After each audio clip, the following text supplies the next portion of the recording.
माँ की बातें। सिलहट की श्रीमती क्षिरोद बाला राय से वार्तालाप। मेरी परिचिता एक लड़की ने श्री श्री माँ को कभी भी नहीं देखा था। उसके पति को यह सब अधिक पसंद भी नहीं था। लड़की ने एक दिन मुझे घेरा कि उसके पति ऑफिस चले गए हैं, उनके घर लौटने के पहले मैं उसे लेकर माँ का दर्शन करा लाऊं। मैंने कहा, इस समय माँ आराम करती हैं, अभी जानेशन नहीं होगा। उसने कहा, चलो ना, बाद में जो होगा सो होगा। उसे लेकर माँ के घर में घुसते ही देखा कि गुलाब माँ प्रसाद खाने बैठी हैं। उनके पास ही गई। सोचा माँ जब जागेंगी तब दर्शन होगा। गुलाब माँ ने मुझे देखकर कहा, तुम्हारी यहाँ कैसी करतूत, अभी इसे लेकर क्यों आई? क्या जानती नहीं हो यह माँ के विश्राम का समय है? मैंने कहा, क्यों डांट रही हैं? मैं क्या इतनी पागल हूँ कि बिना माँ के जगह उनके पास जाऊंगी? थोड़ी देर बाद ही मैंने सुना कि माँ मुझे बुला रही हैं। बहू, इधर आओ। माँ के पास जाकर देखा, माँ चौकी के पास खड़ी हैं। माँ बोली, यह लड़की कौन है बेटी? लगता है अभी आई हो कहकर गुलाब तुम्हें डांट रही थी। यह तो ठाकुर का राज्य है, यहाँ कोई नियम कानून नहीं है। यहाँ का द्वार हमेशा सभी के लिए खुला हुआ है।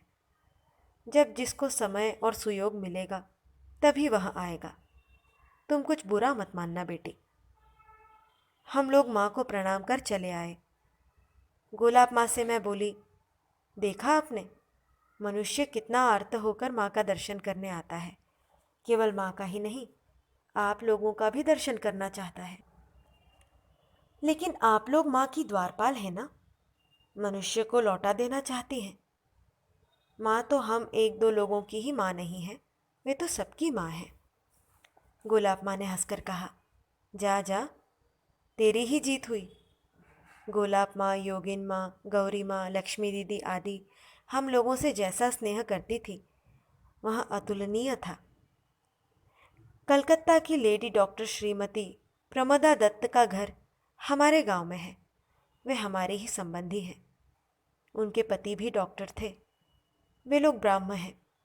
श्रीमती प्रमदा दत्त ने एक दिन माँ का दर्शन करना चाहा। माँ के पास ले जाने के लिए उन्होंने मुझे विशेष रूप से पकड़ा। एक दिन मैं तैयार हो गई। उन्होंने डॉक्टर की पोशाक न पहनकर एक लाल किनारी की साड़ी पहनी। पैरों में जूते भी न थे। सिर पर गंगाजल छिड़क कर रवाना हुई। माँ के घर में प्रवेश करने पर, ऊपर उठने पर सीढ़ी के बगल वाले कमरे में माँ की एक ध्यानस्थ फोटो थी। उसे देखकर प्रमदा देवी ने पूछा, यह किसकी फोटो है? मैंने कहा, माँ की ही। बहुत देर तक देखने के बाद बोली, ये स्वयं राधा है। मुझे हंसी आई कि ये ब्राह्म होकर यह सब क्या कह रही है। ऊपर जाकर माँ को प्रणाम किया। कुछ देर बाद सरला दीदी से माँ ने कहा, उस लड़के को लाकर इन्हें दिखाओ तो। किसका लड़का था यह बात मुझे याद नहीं। माँ के यह बात कहते ही प्रमदा देवी ने मुझसे धीमे स्वर में पूछा, इन्होंने यह कैसे जाना कि मैं डॉक्टर हूँ? बाद में लड़के को दिखाया गया। शाम को 4 बजे ठाकुर को मिठाई भोग दिया गया। माँ ने सबको प्रसाद खाने को दिया, लेकिन प्रमदा देवी को नहीं दिया। मुझे थोड़ी लज्जा होने लगी। इधर श्रीमती प्रमदा केवल मुझसे पूछी जा रही हैं, माँ ने सभी को प्रसाद दिया, मुझे क्यों नहीं दिया? मैंने कहा, तुम माँ से कहो ना। मेरे हाथ में जो प्रसाद था उसे भी उन्हें देने का मुझे साहस नहीं हुआ। बाद में प्रमदा देवी ने माँ से कहा, माँ, आपने सबको प्रसाद दिया पर मुझे क्यों नहीं दिया? माँ ने कहा, तुम तो बेटी ब्राह्म हो, तुम स्वयं ही लेने की इच्छा प्रकट न करो तो मैं कैसे दूँ? तब उन्होंने कहा, मुझे थोड़ा प्रसाद दीजिए। माँ ने भी ठीक एक रसगुल्ला रख छोड़ा था, उसे माँ ने उनके हाथों में दिया। प्रसाद को आंचल में बांधकर प्रमदा देवी माँ को प्रणाम कर घर लौटी। अपने पति से बोली, देखो, आज मैं जहाँ गई थी वहाँ स्वर्ग है। जिनका दर्शन और स्पर्श करके आई हूँ वे स्वयं राधा हैं।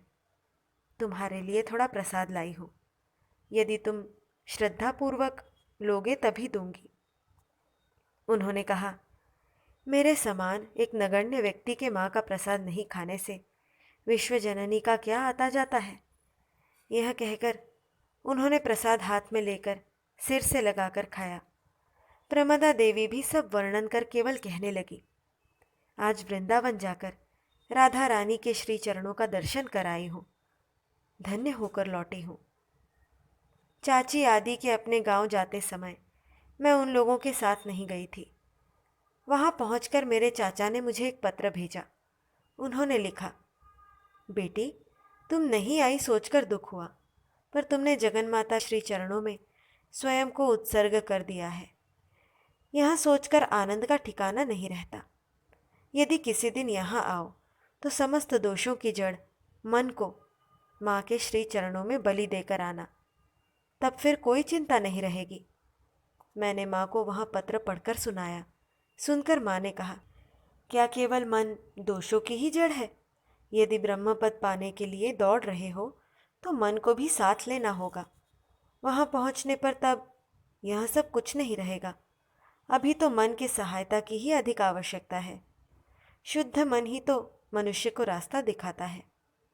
मैंने यह बात अपने चाचा को लिखी। श्री श्री माँ ने एक और बात कही थी, दुष्ट मन की यदि दिशा मोड़ दी जाए तो वही इष्ट तक पहुंचा सकता है। पर तुम लोगों को चिंता करने की कोई ज़रूरत नहीं है। ठाकुर तुम लोगों का हाथ पकड़े ही हुए हैं। वे सभी अवस्थाओं में सब समय तुम लोगों के साथ हैं। माँ की इन बातों में कितनी शक्ति है, इसका अनुभव मैंने जीवन में कई बार किया है।